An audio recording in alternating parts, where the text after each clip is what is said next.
Hi everyone, this is Divida Benny from Neetu's Academy. We are going to discuss a task that many students find difficult at first. Describe image in the speaking session. But trust me, once you understand the structure and the timing, this will be one of the easiest way to get the score. What is describe image? In this task, you will see a visual.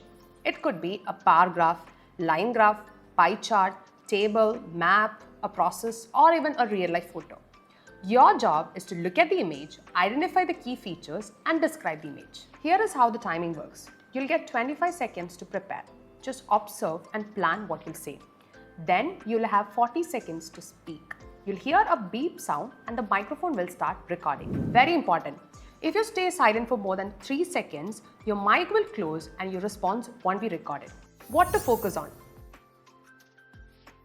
Now, you don't need to explain every little thing on that image. The trick is to focus on 2 or 3 key ideas.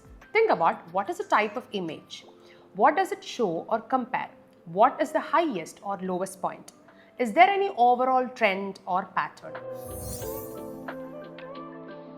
Students often ask me, do we need to memorize a template?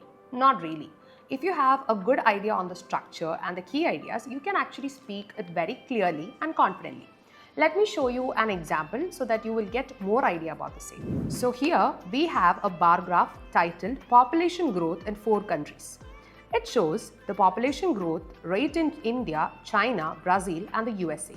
From the graph, it is clear that India has the highest growth, followed by China and Brazil.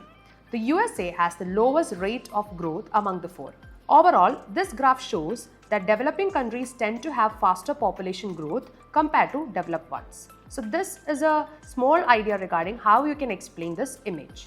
Now let me give you some bonus tip to boost your score. Fluency is more important than perfection. That means even if you make a small mistake, that's okay. Keep going, do not stop. Then next one is using linking phrases, such as it is evident that, we can observe, the highest and overall. Third one is practice with a timer, 25-second prep and 40 seconds to speak. So this will help you to build clarity and precision. The next one is record yourself and listen. So when you record yourself, you will be able to understand your own mistakes, fillers and pronunciation. So that will be helping you to clarify yourself. Last one is avoid repeating the same sentence structure again and again. Mix it up a little. I hope you are able to understand how to approach describe image with confidence and clarity. It is not about being perfect. It is about being structured, fluent and clear. Thank you for watching and I hope you found this video helpful. PTE ഇനി 100% വിജയം. നീതൂസ് അക്കാഡമിയിൽ മാത്രം.